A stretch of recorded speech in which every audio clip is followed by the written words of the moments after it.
Então, muito obrigado pela presença de cada um de vocês na noite de hoje. É uma felicidade imensa estar aqui mais uma vez na casa de Emmanuel, uma casa que nós temos um carinho muito grande, desde a pequena casa ali embaixo até a edificação nova, nessa estrutura não só material que nós sabemos, mas um verdadeiro pronto-socorro diuturno da espiritualidade. Então, eu só tenho a agradecer, e por falar em agradecer, este é o tema da noite: agradecer. E mais do que agradecer, é falar em gratidão. E falar em gratidão não é simplesmente agradecer, que agradecer é muito fácil, alguém fala alguma coisa, muito obrigado. Gratidão é mais que isso. No decorrer da nossa fala, vocês vão perceber que a gratidão é algo, é um sentimento por completo. É o sentimento que você tem por alguma pessoa, por alguém que fez alguma coisa por você, para você, com você, e que mudou a sua vida de alguma forma. Isso é gratidão. Então, este é o intuito desta palestra da noite de hoje. Nós estarmos falando um pouquinho sobre isso. Espero que no término da palestra a gente possa levar para casa essa reflexão da noite de hoje. Mas eu queria lembrar de início o nosso companheiro Jerônimo Mendonça, o gigante deitado, 30 anos em cima de uma maca, tetraplégico, cego das duas vistas, com problemas circulatórios que faziam ele ter hemorragias profundas e ainda com angina que o atormentava o tempo todo. E um dia ele foi procurado por um rico empresário, ou melhor, um ex-rico empresário, um empresário que havia perdido tudo na concepção dele mesmo. E ele então, esse empresário, grande industrial, perdeu tudo, estava desesperado, estava pensando até em suicídio, quando alguém disse para ele: vá até Ituiutaba e procure um homem chamado Jerônimo Mendonça, que ele tem algo para te dizer que deve consolá-lo. E ele então não tinha mais nada a perder, já havia perdido tudo, foi até a pequena Ituiutaba, lá nas Minas Gerais, e procurou Jerônimo Mendonça na sua casa. E quando ele estava esperando na sala ou na antessala para ser conduzido até o Jerônimo, ele ouviu lá no quarto uma gargalhada estrondosa de alguém que estava muito feliz. E esta gargalhada era do Jerônimo Mendonça, que apesar de tetraplégico, cego, todo problemático, ele tinha alegria de viver. E ele dava risada com tudo. E aí então, o empresário na sala pensou assim e disse: escuta, mas quem que está gargalhando? É o Jerônimo Mendonça, você vai falar com ele daqui a pouco. Mas é esse homem que vai me consolar? Porque esse homem deve ser muito feliz, é ele que vai me consolar. Aí fica fácil consolar alguém quando você é completamente feliz e você tem tudo. E aí alguém disse para ele: calma, não desista, espere que você vai entender. Quando ele entrou no quarto, ele viu Jerônimo deitado naquela cama em forma de S, para que pudesse ali ser acomodada a sua artrite reumatoide no seu mais alto estágio, cego, com aqueles óculos deste tamanho, envolto ali num lençol branco. Ele mais uma vez desacreditou e disse assim: mas é esse aleijado que vai me consolar? Não tinha jeito. Aí o aleijado falou: por favor, deixa eu perguntar, o que aconteceu? E o homem disse: perdi tudo, não tenho mais nada, estou na lona. Aí o Jerônimo falou: perdeu tudo, perdi tudo. Aí o Jerônimo sorriu e disse: posso lhe fazer uma pergunta? O empresário: pois não. Olha, eu não estou enxergando o senhor porque eu sou cego, mas o senhor está me enxergando? O empresário falou: evidente que eu estou enxergando. Ah, o senhor está me ouvindo? Ele falou: estou ouvindo, não sou surdo. Certo. O senhor está falando comigo? Estou falando, nós estamos conversando aqui. Ah, ok. E o senhor entrou aqui andando, que eu não pude perceber? Ou o senhor entrou carregado? Ele falou, não, eu entrei aqui andando com as minhas próprias pernas. Disse Jerônimo Mendonça, então, meu amigo, o senhor não perdeu tudo. Falta muito para o senhor perder. Então, agradeça. Gratidão, porque você não perdeu tudo. Você se refere somente às coisas materiais. E esquece das dádivas da vida, até mesmo com o próprio corpo. Então, meus amigos de Itatiba, vocês entraram aqui andando, foram lá no passe, né? Escolheram um lugar. Alguém obrigou vocês a sentar aqui? Não. Cada um escolheu o seu lugar, se acomodou. Alguns vêm mais à frente, outros vão no meio, outros preferem mais no fundo, não é assim? Cada um tem a sua preferência. Estão escutando bem? Estão me enxergando de alguma forma, mesmo com óculos? Porque depois dos 22, né, João? Nós temos que botar o óculos. Então, gente, este é o sentimento da gratidão. Vocês viram o filme de Allan Kardec? Vocês viram? Eu também vi o filme. Quando a gente vê aquele filme, qual que é o sentimento que deve brotar, ou que poderia brotar do nosso coração, vendo o sacrifício daquele homem, que codificou o Espiritismo à luz de velas, que codificou o Espiritismo, escrevendo com pena, com bico de pena, porque não tinha esferográfica. Um homem que codificou o Espiritismo madrugada dentro, que acabou com a própria saúde. Qual que é o sentimento? Gratidão. Então não tem como chegar para Kardec e falar, Kardec, obrigado, viu? Não tem como, porque obrigado é muito pouco. Percebe o que é a gratidão? É algo impagável, porque o dinheiro não compra. E é isso que nós vamos falar na noite de hoje. Eu não sou psicólogo, não sei se tem alguém aqui da área da psicologia, mas vamos nos aventurar por esse caminho um pouquinho, não nos aprofundando muito, evidentemente, porque não nos permite tanta técnica assim com relação à psicologia. Mas a psicologia é responsável por estudar o homem como ser pensante, ou seja, de que maneira fatores tanto biológicos como sociais podem influenciar em seu pensamento e, consequentemente, seu comportamento. Então, o que estuda a psicologia? Tudo que acontece lá fora, ou aqui dentro, ou onde vocês quiserem, vai influenciar o nosso pensamento, a nossa mente, o nosso eu, de alguma forma. Então, se eu der aqui uma notícia terrível, de repente para você pode repercutir de um jeito, para você de outro jeito, para você de outro jeito, que vai depender do seu estado mental. Isto é estudado pela psicologia. Trazendo um pouco a psicologia para a doutrina espírita, porque nós aqui fazemos o enfoque espírita, nós precisamos ir a Joana de Ângeles, aí não tem jeito. Onde no livro Psicologia da Gratidão, aliás, Divaldo Franco era muito jovem ainda, hoje está com 92, né? Mas ele tinha uma idade mais jovem. Quando Joana de Ângeles chegou para ele e falou, meu filho, nós vamos escrever mais um livro. Vai ser sobre o quê? Sobre gratidão. E vai ser um livro grosso, disse ela.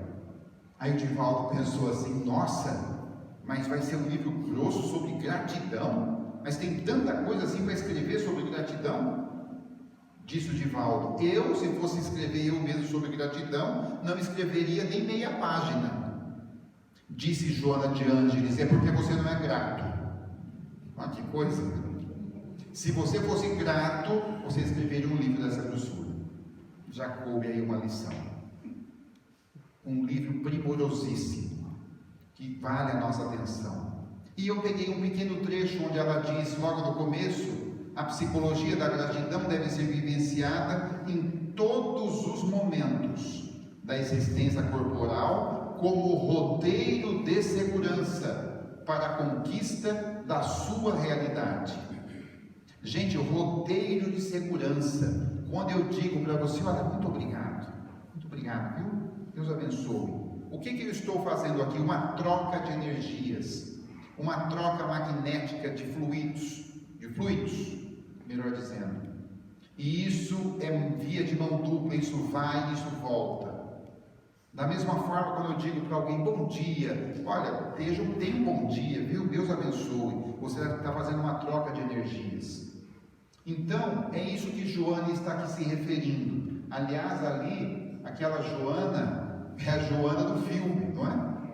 Quem viu o filme também, O Mensageiro da Paz, que é a vida do Divaldo, ou pelo menos um pequeno trecho dela, tem lá a atriz Regiane Alves interpretando a veneranda Joana de Ângeles.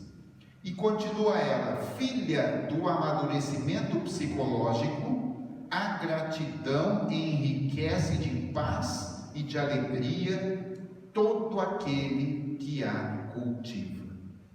Então, quem é grato é mais feliz. Quem é grato sabe reconhecer as pequenas coisas. E nós precisamos cultivar esse sentimento, que é um sentimento divino, é uma das virtudes, por excelência. No entanto, no mundo de prova e expiação, às vezes você ajuda uma pessoa a vida inteira. O dia que você não pode mais ajudar, ele fala: sabia que você ia me abandonar, ia chegar o dia, mas fulano, agora eu não posso mais, traidor, Judas, e não te olha mais na cara, faz parte. Então, gente, a gente tenta fazer esse exercício. Então é assim, tem gente que me ajudou lá atrás e que isso tem que conservar. Não é porque ele deixou de ajudar que aquilo que ele fez não vale mais. Então, olha que interessante, amadurecimento psicológico. Somente vai desenvolver o sentimento da gratidão quem já vai desenvolver nas outras virtudes. Porque o egoísta não vai ser grato. Ele vai achar que você ajudou ele, não fez mais que obrigação. Ele é meu parente, tem que me ajudar mesmo. Faz mais que obrigação, é da família. Não é assim? Quem é orgulhoso não vai reconhecer que o outro te ajudou. E assim por diante. Mas vocês conhecem Charles Plant? Alguém já ouviu falar? Não? Charles Plant é um americano, Charles, não é? E ele combateu na guerra do Vietnã. Foi um piloto de caça, agora vocês estão lembrando quem é. E ele então combateu na guerra do Vietnã, aqueles aviões caça que aterrissavam no porta-aviões, lá no meio do mar, decolava do porta-aviões, ia lá fazer a sua missão, voltava. No entanto, o avião de Charles Plant um dia foi abatido pelo inimigo. Mas, para sua sorte, ele tinha lá um dispositivo dos aviões caça já na época, em que ele foi ejetado. Aperta lá um botão, ele é ejetado para cima, evidentemente, e cai de paraquedas. Mesmo assim, ele foi capturado pelo inimigo e ficou algum tempo na prisão. Depois, terminou a guerra, ele pôde voltar à América, sua terra natal, como herói de guerra ainda. E o tempo passou. Um dia Charles Plant estava com sua família, almoçando num restaurante ou alguma coisa assim, quando um homem o abordou na porta, na saída. E o homem olhou para ele e falou: o senhor não é o Charles Plant? Ele falou: sou eu. Mas quem é o senhor? Não está me reconhecendo? Não, não estou reconhecendo. Nós trabalhamos juntos. Ele falou: é mesmo? Você também é militar? Sim. Você trabalhou onde comigo? Ele diz: nós combatemos juntos no Vietnã. É verdade? E você também era piloto de caça? Ele falou: não, eu ficava na base. E qual era a sua função? Olha o que ele disse, abre aspas: a minha função era a seguinte, abre aspas, era eu quem dobrava todos os dias o seu paraquedas. Aí o Charles Plant abriu os braços e falou: meu amigo, muito obrigado, porque eu devo a minha vida a você, não uma vez, mas todos os dias. Muito obrigado. Isso é gratidão. Então, nós já agradecemos quem dobrou nosso paraquedas hoje, porque alguém deve ter dobrado. Alguém deve ter dobrado ontem. Alguém deve ter dobrado uma vida inteira e nós nem percebemos. Pode ser o papai, a mamãe, a esposa, o marido, uma pessoa querida, uma avó, o nosso anjo da guarda encarnado ou desencarnado, dobra o nosso paraquedas todos os dias. Pois do contrário, a gente já teria se esborrachado há muito tempo. Tenha certeza disso. Porque nós não somos autossuficientes, nós somos dependentes. Dependemos do outro para tudo. Outro dia eu falava isso, uma senhora falou: eu sou independente, não dependo de nada, porque eu tenho o meu dinheiro, tenho a minha vida e eu sou independente. Aí eu não aguentei. Eu falei: a senhora sabe fabricar sapato? Ela falou: como assim? Só sabe fabricar sapato? Tem lá um molde, não sei como é que chama lá, um formão, só sabe bater o prego no sapato, fazer uma sandalinha. Não, eu não sei. Então a senhora depende, mesmo tendo que comprar. Nós dependemos e vamos depender porque faz parte do aprendizado. Se dependentes nós já somos orgulhosos e egoístas, já pensou todo mundo independente? Ninguém ia aguentar. Ia ser o poço, não ia ser planeta de prova e expiação, ia ser planeta do orgulho e da vaidade. Então, gente, é isto. Diz o fabulista Esopo, essa frase, dizem, é atribuída a ele, que a gratidão é a virtude das almas nobres. Repito, só é grato quem vai desenvolvendo as virtudes. Não é o perfeito, não, porque nós não vamos chegar na perfeição dessa vez. Mas o desenvolvimento das virtudes vai nos trazer o sentimento da gratidão. Então, quando você olha, por exemplo, uma figura como essa ali, que eu peguei da internet aleatoriamente, pode ser um médico, um enfermeiro, não sei quem é, mas por detrás daquele personagem tem uma história, e essa história precisa ser respeitada. Precisa ser respeitada. Quer ver uma coisa? Como é seu nome? Mas a Lúcia está aqui. Não conheço, né? Estou conhecendo hoje, vamos dizer. Mas eu tenho certeza que mesmo sem conhecer a Lúcia, eu tenho certeza que tem gente que morre por causa da Lúcia. Tem gente que ama ela demais. Tem gente que não gosta também, porque nós não somos unanimidade. Mas tem gente que dá tudo para ela. É ou não é? E essa história tem que ser respeitada em forma de gratidão. Um dia minha mãe ia atravessando uma velhinha na rua, uma senhorinha, pegou na mão dela assim, no braço, e falou: vamos que eu ajudo. Aí alguém falou: é sua mãe? E ela disse: não, mas é a mãe de alguém. É a mãe de alguém. Mais uma lição, a gente vai aprendendo tanto. Então a Lúcia que aqui está, ela com certeza tem uma torcida aqui do lado de cá, não tem? Tem uma torcida boa. E todos nós aqui temos uma torcida. Tem gente que torce contra, mas tem gente que torce a favor, que quer que a gente dê certo, quer que a gente vá para frente, nos ama profundamente. Que vamos colocar aí umas 50 pessoas, vai? Vamos, na média, 100 pessoas, vamos lá? Que é do círculo mais íntimo. Então, gente, olha só, se tem umas 100 pessoas que torcem pela Lúcia do lado de cá, imagina quanta gente torce para ela do lado de lá. Que é a nossa família espiritual conquistada ao longo dos milênios. É muita gente. É muita gente. Então, precisamos ser gratos a esses sentimentos com relação à espiritualidade. Quer ver outra coisa que dá para ser grato?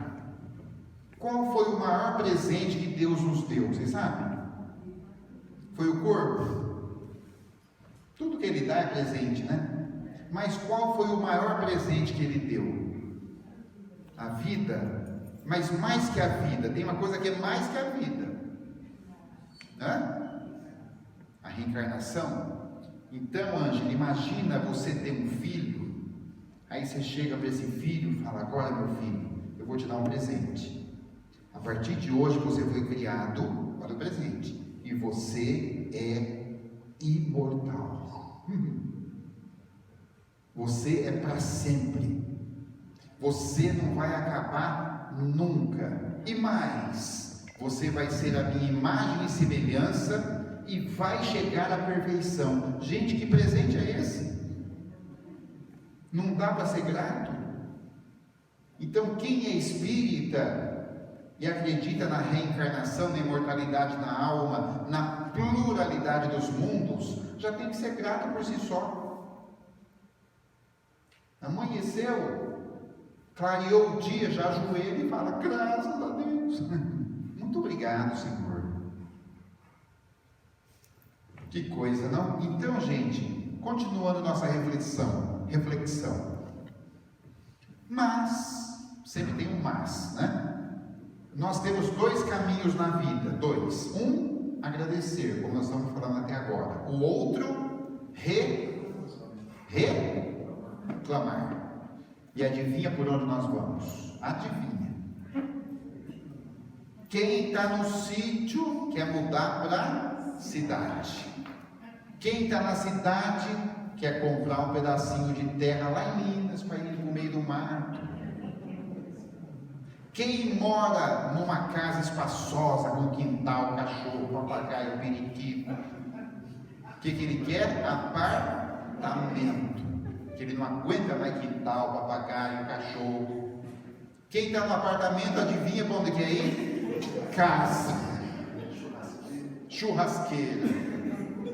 Agora tem até a área gourmet, que fica mais ou menos ali, né? Que coisa! Quem é pequenino quer fazer 18 anos.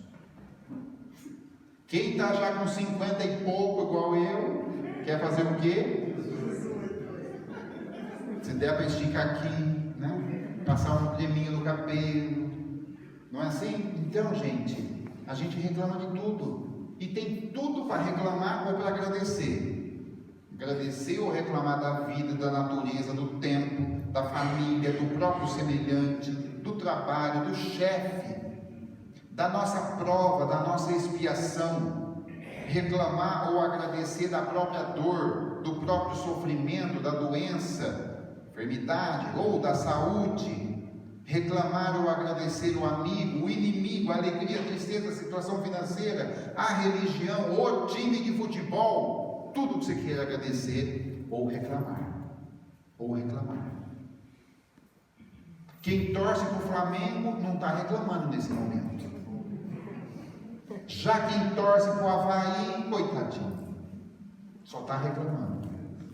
Aí quando vira a tabela de ponta cabeça do outro campeonato, muda-se as reclamações.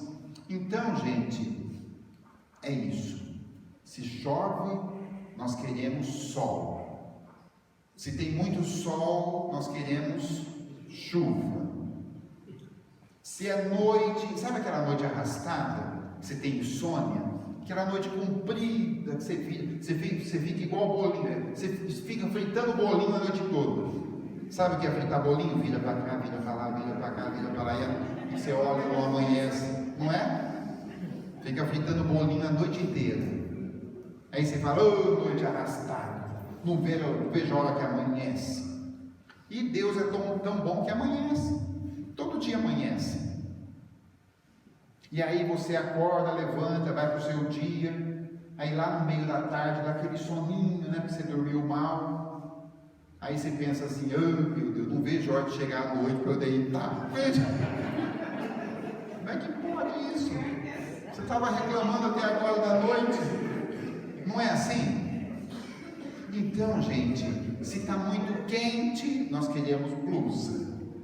Se está aquele friozinho, frio, por que não vem logo o calor? Então, gente, se o tempo é curto, nós queremos um dia comprido de 30 horas, que não dá para você fazer tudo o que você quer.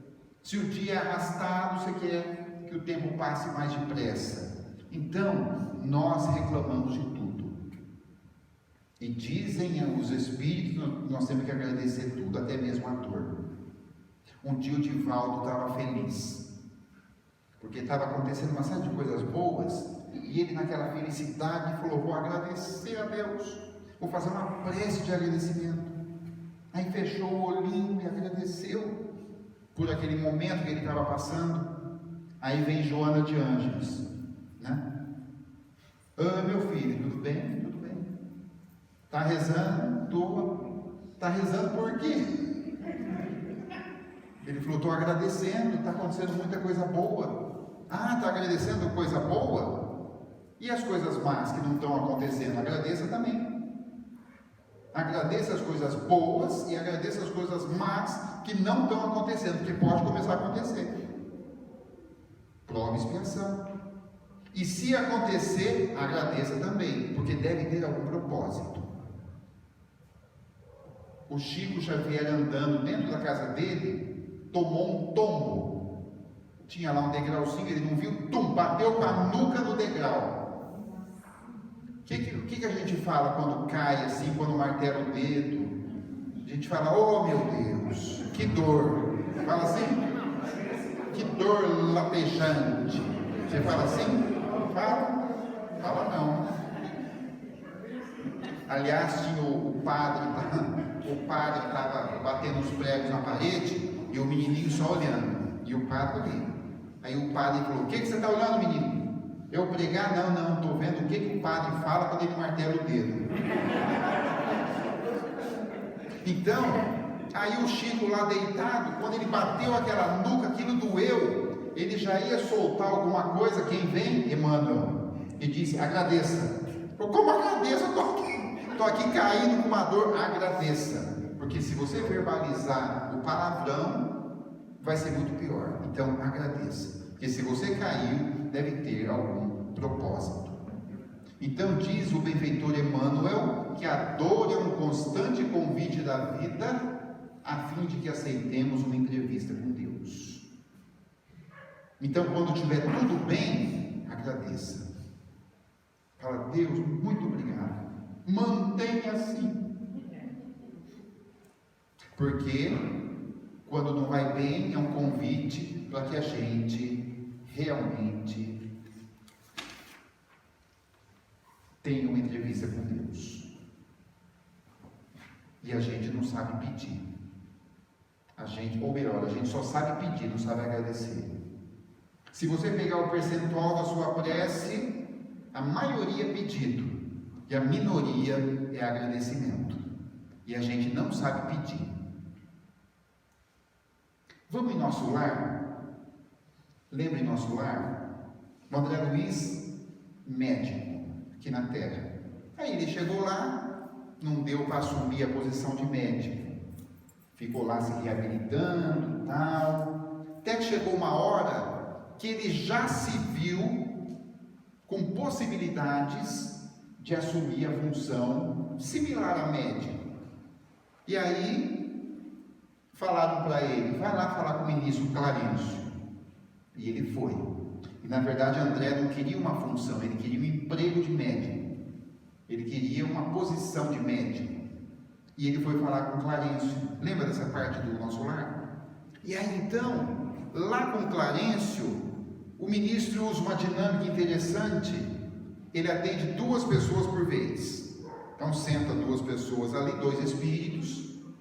E aí então, cada um fala e um já serve de experiência para o outro.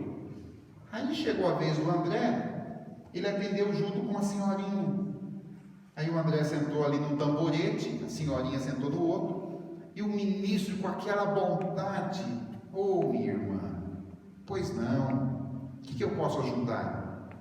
Eu vim aqui para o senhor arrumar uma função para mim, um lugar para eu trabalhar, que eu estou sem fazer nada. O ministro com aquela bondade: pois é, minha irmã, mas eu já arrumei para a senhora em tal lugar, Não, mas aquele lugar que o senhor arrumou não dá. Lá só tem doido. O senhor queria que eu ficasse lá? Pois é, minha irmã, não deu certo. Mas aí eu arrumei um outro lugar. Arrumei tal lugar para que a senhora se desenvolvesse no trabalho. Não, mas lá também não dava. Lá eu me adaptei. Só gente, não, lá só espírito ruim, não. Lá não tinha condições. Lá o trabalho é terrível.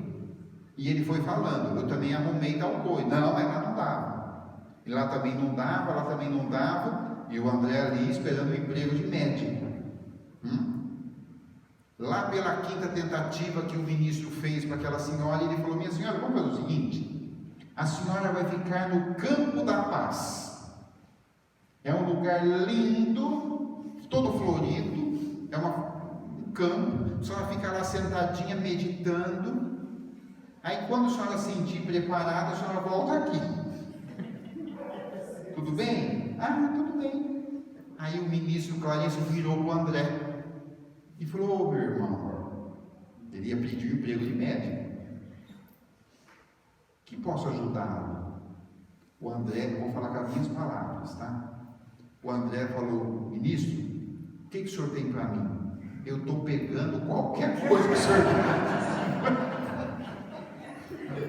estou pegando, não falou com essas palavras, tem que ler lá em nosso lar. Estou pegando qualquer coisa. Então vai para as câmaras de retificação. Vai lá trabalhar. E ele foi. Então a gente não sabe pedir. Sabe por quê? Porque a gente só vai saber pedir quando nós soubermos o que a gente merece. É igual o filho que vai pedir alguma coisa para o pai. Se ele tiver com culpa no cartório, ele já sabe que o pai vai falar não. Porque não está tudo certo. Ele já sabe. Ele já sabe. Então, olha que interessante essa história de André Luiz. Mas tem um pequeno livro que se chama Pequenos Milagres. Não é um livro espírita. Ele chama Pequenos Milagres. Tem na internet, em PDF. É um livro judaico. E que ele tem histórias. Conta só a história dos judeus. E nesse livro tem a história de Adams, que era um judeu já de uma certa idade, mais de 80 anos, e ele tinha um filho chamado Joey. E o Joey tinha ali uns 30 anos, mas era ainda adolescente. E um dia Joey chegou para ele e disse: pai, eu vou correr o mundo. Se Joey fosse brasileiro, um dos nossos filhos, ele falaria assim: pai, vou vazar. Não é assim que eles falam? Pai, vou dar linha. Não é assim? Fui, né? Vou o quê? Vou dar um rolê. Pai, vou lá para o Tibete, vou vazar. Não é assim que fala? Mas o Joey falou: pai, vou ganhar o mundo. Aí o Adams, que era já uma certa idade, conservadoríssimo, falou: mas filho, agora que eu estou velho, estou precisando de você. Quem vai cuidar dos meus negócios? Eu odeio esses negócios. Mas é negócio de família, do seu avô, passou para mim, agora eu não quero. Mas em nossa religião, que nós prezamos tanto, eu odeio nossa religião. E eu vou pegar Sara, que é minha noiva, e vou embora. E aí, Adams, que era um judeu radical, como eu disse, colocou a mão no nariz do menino e falou: sai da minha casa, porque você não é mais meu filho, e não volta mais. Ingrato. Nós estamos refletindo sobre a gratidão. Ingrato. E ele falou: eu vou mesmo. Catou a malinha, catou a Sara e ganhou o mundo. E foi lá para a China, percorreu toda a costa africana, foi descendo e subia, e foi para a Europa, foi para a Ásia, até que depois de 5 anos na flauta, ele chegou no Tibete, porque ele queria meditar com os monges tibetanos. Aí quando ele estava um dia andando na rua, ele e Sara, ele viu um amigo da América, porque eles moravam na América, eles estavam radicados na América. ele encontrou um amigo da América, Sammy. E aí Sammy olhou para ele e falou: Joe, você por aqui? Abraçaram-se, eram amigos de infância. Que bom que eu te encontrei. E aí eu aproveito para lhe dar os pêsames. Aí Joe falou: como pêsames? Morreu alguém? Morreu alguém? Ele falou: você não está sabendo? Me desculpe então trazer essa notícia, mas seu pai faleceu há 2 anos. Ele falou: como faleceu? Não fiquei sabendo. Mas como? Você não deixou endereço, deixou telefone, nada. Está correndo o mundo. E aí, como se dizia antigamente, caiu a ficha. E ele pensou: matei meu pai pela minha ingratidão. Mas o que aconteceu? Disse ele para Sammy. E Sammy disse: olha, pelo que eu sei, depois que você foi embora, acabou a vida do seu pai. Ele não mais se alimentava, não mais dormia, e foi definhando, fechou os negócios, vendeu a preço de banana. A única coisa que ele teve forças de fazer foi pegar um avião e rever pela última vez a sua velha Jerusalém. E ele foi lá rezar no Muro das Lamentações, fez suas últimas orações, e ao voltar para a América, poucos meses depois, ele faleceu. Aí Joe falou: e agora o que eu faço? Matei meu pai. O que eu faço? Está morto, depois de morto.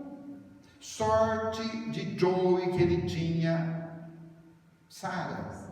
E as mulheres são sábias, não é? E Sara disse: Joe, vamos para a sua terra e você pede perdão ao seu pai. Mas ele está morto, mas ele tem um espírito, e o espírito dele vai te perdoar. E ele então foi até Jerusalém, lá no Muro das Lamentações, que é o templo de Jerusalém destruído 2 vezes. Sim? E aí então ele foi até lá, rezou, e lá tem umas mesinhas assim, onde tem a Bíblia dos judeus, a Torá. E ele foi lá pensando: meu Deus, mas e agora meu pai? Pensa aquele sentimento de culpa. E ele foi lá, abriu a Torá, e ele abriu no Salmo 23 de Davi. É o salmo, um dos salmos mais consoladores do Velho Testamento, não é? Quem lembra qual é? O Senhor é meu pastor, nada me faltará. A gente só lembra até essa parte que vem escrito na caneca, né? Não é? A senhora lembra mais? Lembra? Ué, a caneca de pedreira vem escrito, não é? Ele me faz repousar em verdes pastos. É lindo esse salmo, é uma coisa, mas olha o que ele fala: ele me faz repousar em verdes pastos e me leva para junto de riachos tranquilos, renova minhas forças e me guia pelos caminhos da justiça. Assim ele honra o seu nome. Mesmo quando eu andar pelo escuro vale da morte, não terei medo, pois tu estás ao meu lado, tua vara e teu cajado me protegem. O Senhor é o meu pastor, nada me faltará. Ele se apegou naquele princípio e disse para o pai: meu pai, me perdoe, eu não queria ser ingrato. E Sara disse: escreva um bilhete. Tem esse costume, né? Escreve no bilhetinho, dobra e coloca lá no Muro das Lamentações. E ele escreveu um bilhetinho para o pai. E aí dobrou, e o grande problema do Muro das Lamentações é você achar um lugar para colocar o bilhetinho, que são tantas lamentações. Mas aí ele achou um lugarzinho lá naquelas frestas, e quando ele colocou o papelzinho dele, um outro papel que estava lá espirrou e caiu nos pés dele. E Sara disse: leia, porque é para você. E ele abriu aquele papel que veio do muro, e estava escrito mais ou menos assim, mais ou menos, né?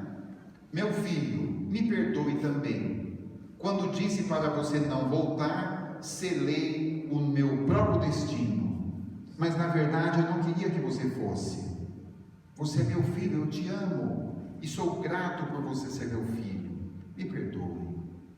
E aí ele compreendeu que evidentemente que não era um bilhete do pai dele, mas era de algum pai, e que havia acontecido alguma coisa, e que as histórias sempre se repetem na vida de pais e na vida de filhos. E ele ficou mais calmo e agradeceu a Deus. Que coisa, não? Então, lembra que eu falei que nós só iremos agradecer e retribuir a partir do momento em que nós descobrirmos nossas virtudes mais íntimas. Não é à toa que o codificador, lá no capítulo 17, colocou no item 8 um texto sobre a virtude.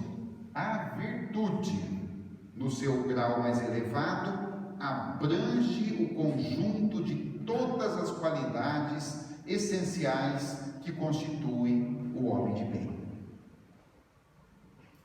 Então, meus amigos de Itatiba, só seremos gratos, repito, quando nós desenvolvermos as virtudes, ou pelo menos algumas delas. Mas aí, eu vou falar até que hora? Você falou 11h30? Vocês aguentam mais uns 10 minutos?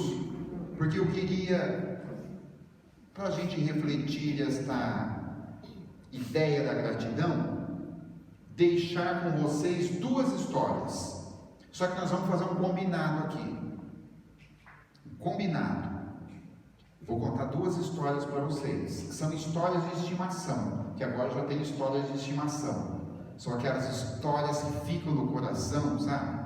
Então, o combinado é assim, que vocês passem essas histórias para frente.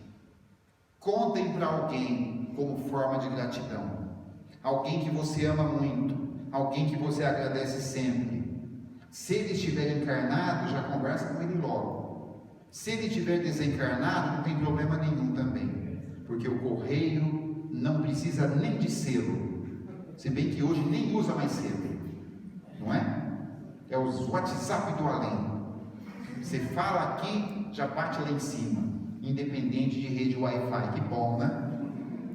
Então, gente, duas histórias, e tem esses dois personagens aqui, um Divaldo Franco e o outro Chico Xavier. Aliás, eu sempre, quando vejo essa foto, preciso dizer que aqui o Divaldo dá um pão, tá? Não é assim que falava antigamente? Nossa, você viu o filho da fulana? É um pão. Para quem não sabe o que é um pão, era um moço muito bonito, muito ajeitoso. O Divaldo ali, o Chico também está bonitinho, mas o Divaldo, né? E essas histórias têm uma coincidência. Você já deve ter ouvido essas histórias, evidentemente, mas elas têm um personagem com o mesmo nome. E o personagem chama Nair. Nair. E as duas histórias falam de gratidão. E a primeira história já vem logo com o Chico Xavier.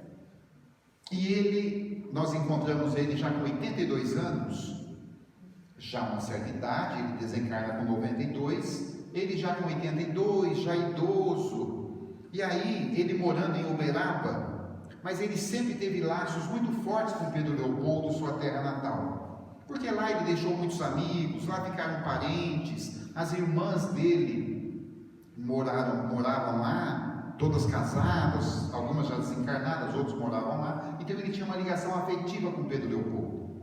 E no interior, tem uma coisa que é engraçada, que é assim, se alguém dizia assim para ele, Chico, ele Uberaba, fulano de tal está indo para Pedro Leopoldo, você tem algum recado para alguém? Isso é típico do interior. Manda falar tal coisa, ou leva uma carta, ou leva um presente. Isso é típico do interior.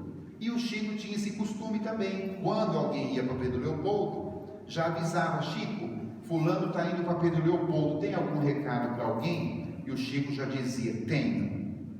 Se você encontrar Nair Machado, diga para ela, muito obrigado. Só isso, Chico, só isso. Então tá bom. Ia a pessoa com Pedro Leopoldo, encontrava a tal da Nair Machado, que tinha a mesma idade do Chico, já senhorinha de idade. O Chico mandou um abraço para você e mandou dizer muito obrigado. Fala para ele também muito obrigado. E essa história foi correndo anos. Toda vez que alguém para Pedro Leopoltico, a turma já até sabia, né? Já sei, vou falar para a Nairzinha Machado, muito obrigado. Fala para ela, preciso agradecer para ela, fala para ela muito obrigado. Isso foi um tempo, até que um dia alguém perguntou: Chico, espera um pouquinho, que história é essa que toda vez que alguém vai para Pedro Leopoldo, você manda dizer muito obrigado para essa Nair Machado? O que ela fez para você que você agradece tanto? E o Chico contou. Não sabe o que é? É que ela é minha colega de grupo escolar. Imagina quanto tempo fazia isso. Ele estava com 82, o grupo lá pelos 6, 7 anos, né? Ela é minha amiga de grupo escolar. E eu sempre fui de família pobre, muito pobre.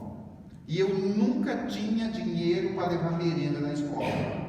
E toda vez na hora do recreio, na hora do intervalo, a Nairzinha Machado rachava a merenda dela comigo. Então, se você encontrar com ela, fala para ela muito obrigado. Isto é gratidão. É o sentimento que fica de um benefício recebido naquele momento extremo, naquele momento doloroso. Que coisa, não? Indo para a segunda história, Divaldo Franco foi praticamente a raspa do tacho. Foi um dos últimos filhos. Se não foi o último, não tenho certeza.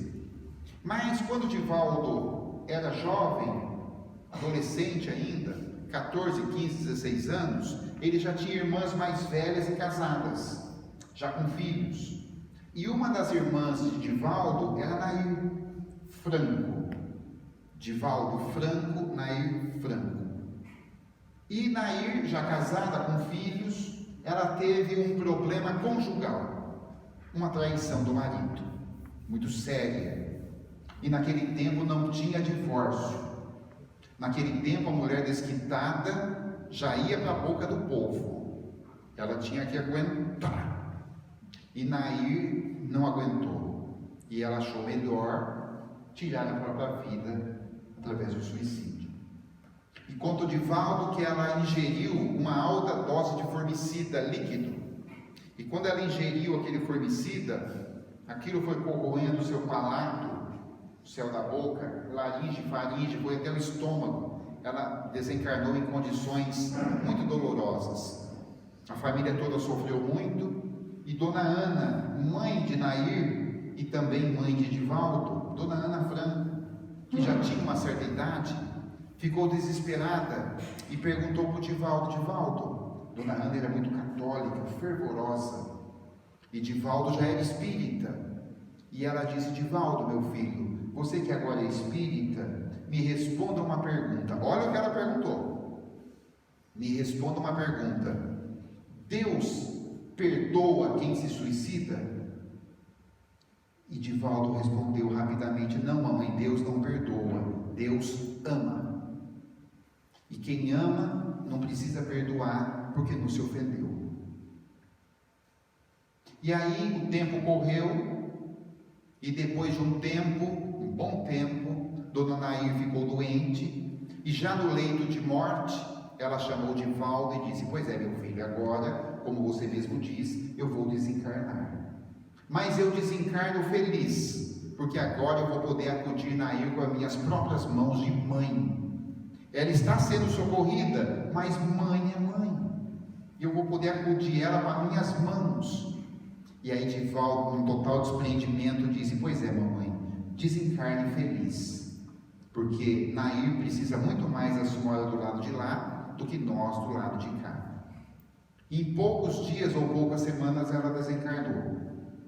Passados 6 meses do desencarne, o Divaldo estava sentado assim na primeira fila de um pequeno centro espírita, que ele já fazia algumas preleções, algumas palestras, quando ele olha o espírito da mãe chegando, com uma certa luz, senta-se do lado dele e fala: Divaldo, meu filho, vim trazer notícias de Nair.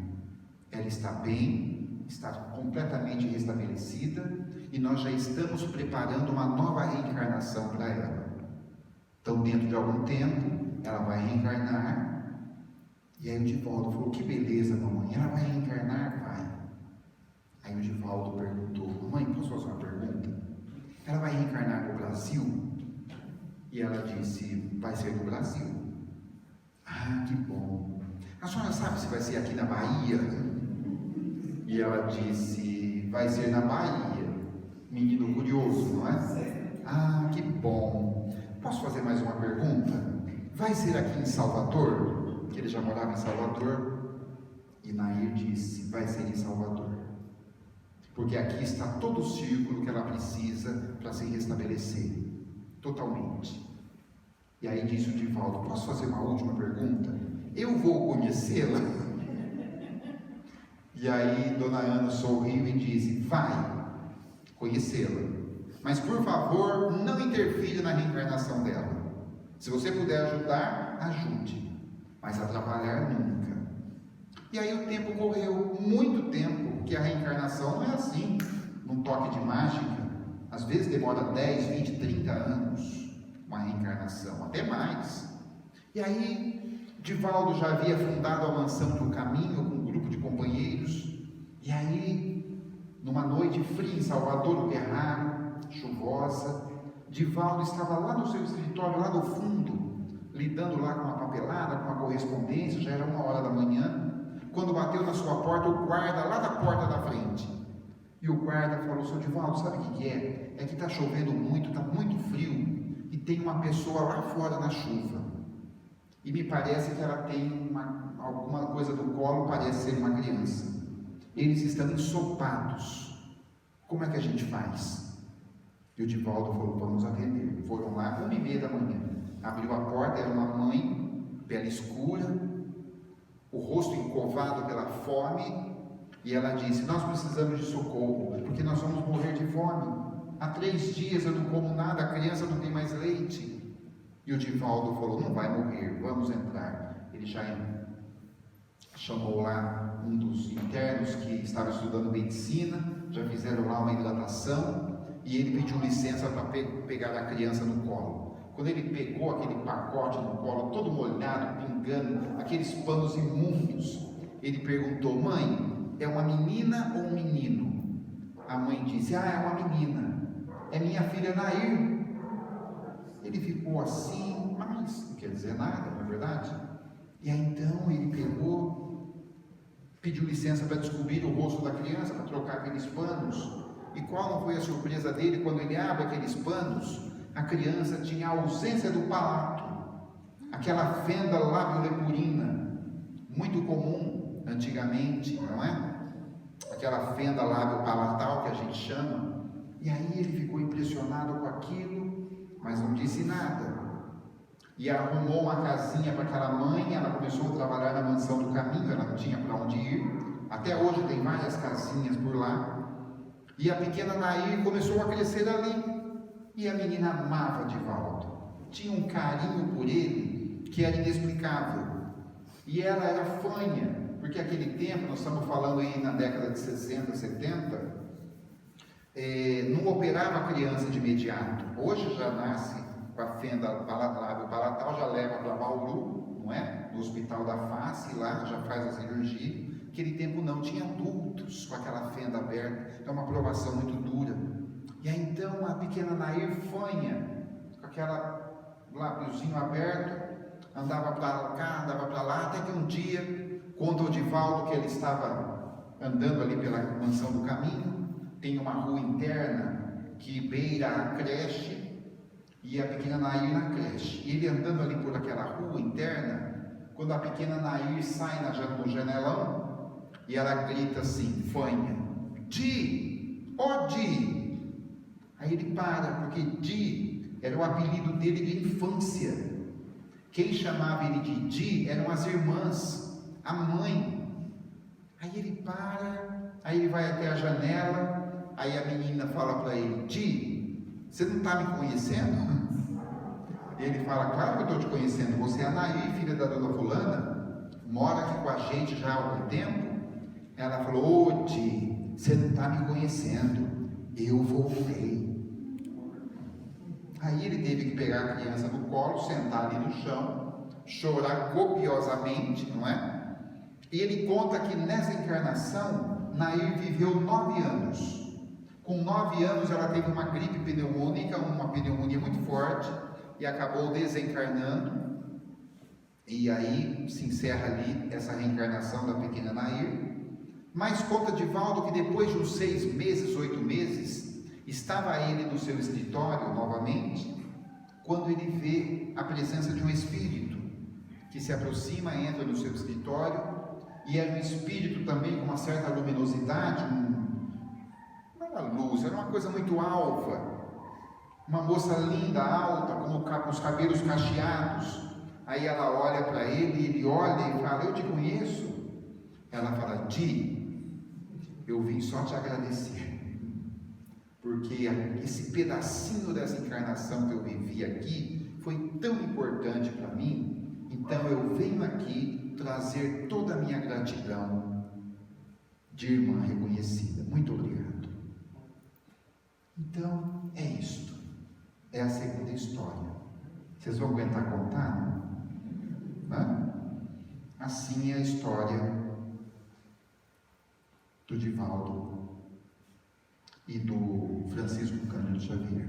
Então, gente, é isso que eu tinha que falar na noite de hoje. É este sentimento profundo que é a gratidão, que nós temos que agradecer todos os dias, agradecer a vida, agradecer o corpo físico, tal qual nós precisamos dele, com as facilidades, dificuldades, com as limitações ou não. É disso que nós precisamos. Agradecer a nossa casa espírita, a nossa igreja, o nosso meio social, a nossa família, que ninguém é estrangeiro, não é?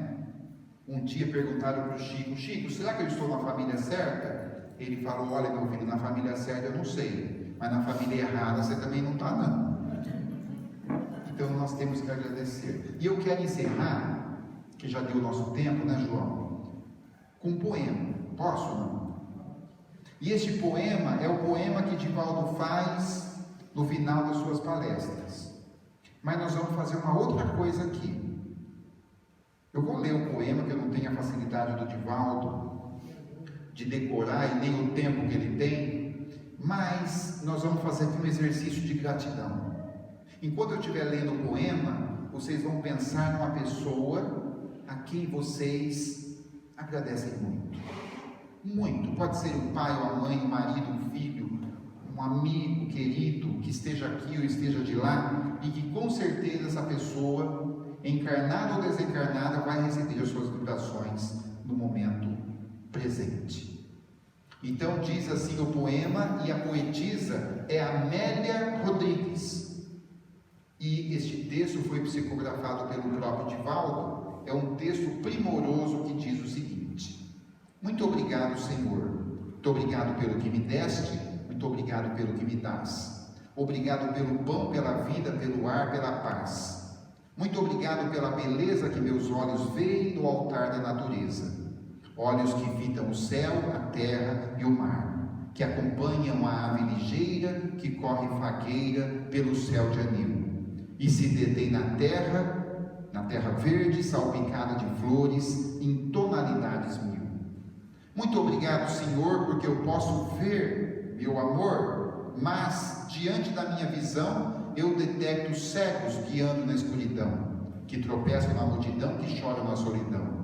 Por eles eu oro e a ti imploro comiseração, porque eu sei que depois dessa lida, na outra vida, eles também me enxergarão.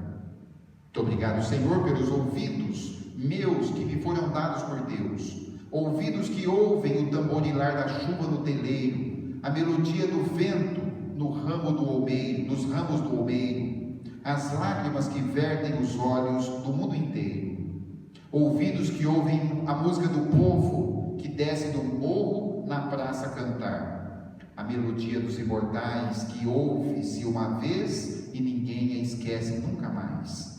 A voz melodiosa, canora, melancólica do boiadeiro e a dor que geme e que chora no coração do mundo inteiro. Pela minha alegria de ouvir, pelos surdos, eu te quero pedir, porque eu sei que depois desta dor, no teu reino de amor, voltarão a sentir e voltarão a ouvir. Obrigado, Senhor, pelas minhas mãos, mas também pelas mãos que aram, que semeiam, que agasalham, mãos de ternura que libertam da amargura, mãos que apertam mãos de caridade, de solidariedade, mãos dos adeuses que ficam feridas, que enxugam lágrimas e dores sofridas. Essa é a parte que eu mais gosto. Pelas mãos de sinfonias, de poesias, de cirurgias, de psicografias, pelas mãos que atendem à velhice, a dor, o desamor, pelas mãos que no seio embalam o corpo de um filho alheio sem receio, e pelos meus pés que me levam a andar sem reclamar. Obrigado pela minha voz, mas também pela sua voz, pela voz que canta, que ama, que ensina, que alfabetiza, que trauteia uma canção e que o teu nome profere com sentido e emoção. Diante da minha melodia, eu quero rogar pelos que sofrem de afasia. Eles não cantam de noite, eles não falam de dia. Oro por eles, porque eu sei que depois dessa prova, na vida nova, eles cantarão. Obrigado, Senhor, porque posso me movimentar. Diante do meu corpo perfeito, eu te quero rogar, porque eu vejo na terra aleijados, amputados, decepados, paralisados, que não se podem movimentar.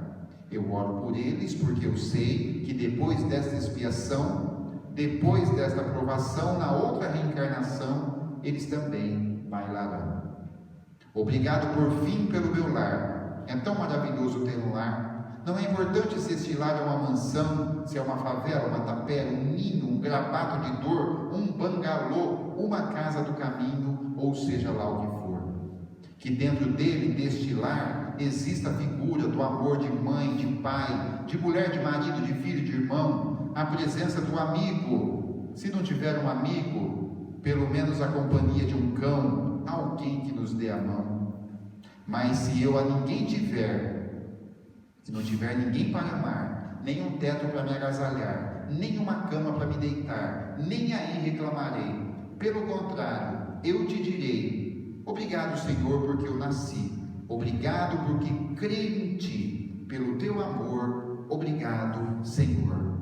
Obrigado, meus amigos de Tati. Boa noite a todos. Obrigado.